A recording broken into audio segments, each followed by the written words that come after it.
Празник на всички слушатели! Аз съм Кристиян и днес ще чета Велик ден в гората от Атанас Цанков.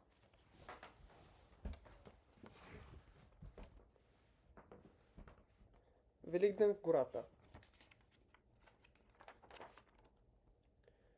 Над зелената дъбрава пак Велик ден се задава. Щарколан в гнездото трака, цялата гора го чака. Кака с фрака вдига врява, само с чакане не става. Всички празника сънуват, а ужасно мързелуват. Зайката със смях отвръща: надникни в моята къща. Сложих още през нощта козунаците в пеща. Да, усеща се от прага ароматът им веднага. Подрича ще мина пак да си хклъв на козунак. Мама зайка се намръщи: няма да те пусна вкъщи. Козунаците опечени за Великден са наречени. Щом такъв е обичаят, до Великден ще потрая. А сега за миг ще ида и съседката да видя. Раничко си легна с нощи.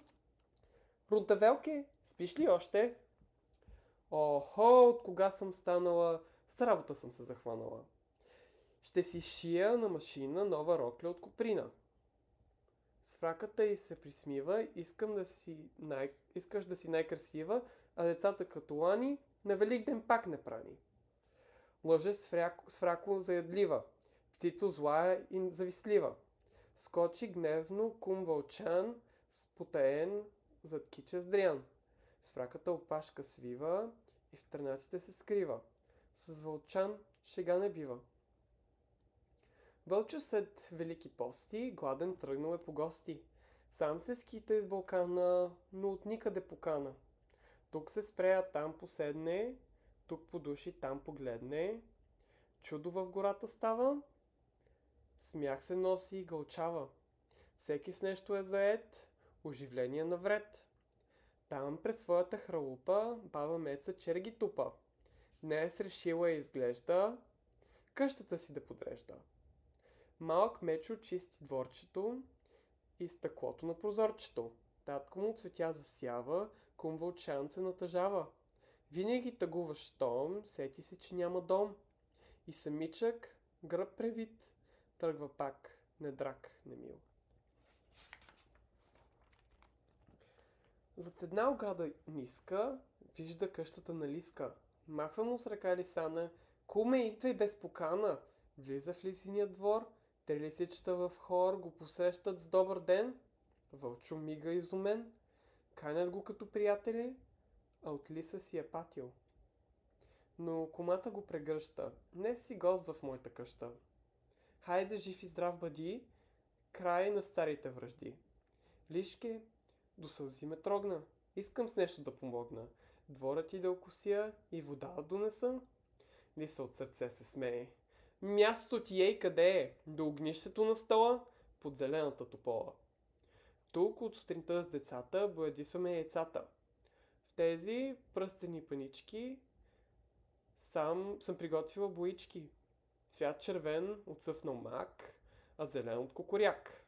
Синият е от синчец, жълтият от жълт ръвнец. До вечеря кума Лиса яйчецата боядиса, а дечицата и Тринки ги изпъстриха с картинки. Празникът пристигна чуден, весел, пъстър, равнобуден. На иглики на поляна, Мишуран и Мишурана са отворили бюфет. Те предлагат сладолед, троен лесник в кутии, разни други вкусотии.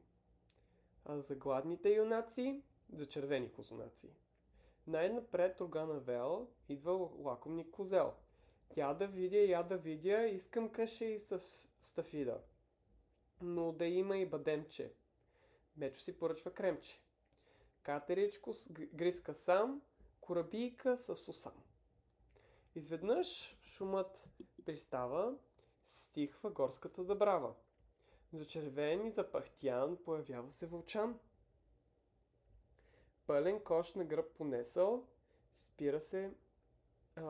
спира при децата весел, а до него пък за смяна кипри се кума Лисана. Лиса, яйчеца ни носи, скачат жабчетата боси. Дай ни сини и червени, викат горските елени. Искам жълтичко с картинка, моли се една калинка. С усмивки на лица всички грабват яйчица. Чук-чук, хей, не дей се цупи, че яйцето ти се счупи. Чук съсешко, чук с мишлето, здравичко ми е яйцето. Ненадейно от транака се показа кака с фрака. Кой е победител тука? Нека с мене да се чука. Гневно Щърколан затрака. Изгонете тая с фрака, знаем нейните лъжи, дървено яйце държи. Кумчо Вълчо и това и чака, хуква подир кака с фрака. Тя опашката подвива, сред листака пак се скрива и отново в гората продължава веселбата. Благодаря, че слушахте Великден в гората от Атанас Цанков. Весел празник и лека нощ!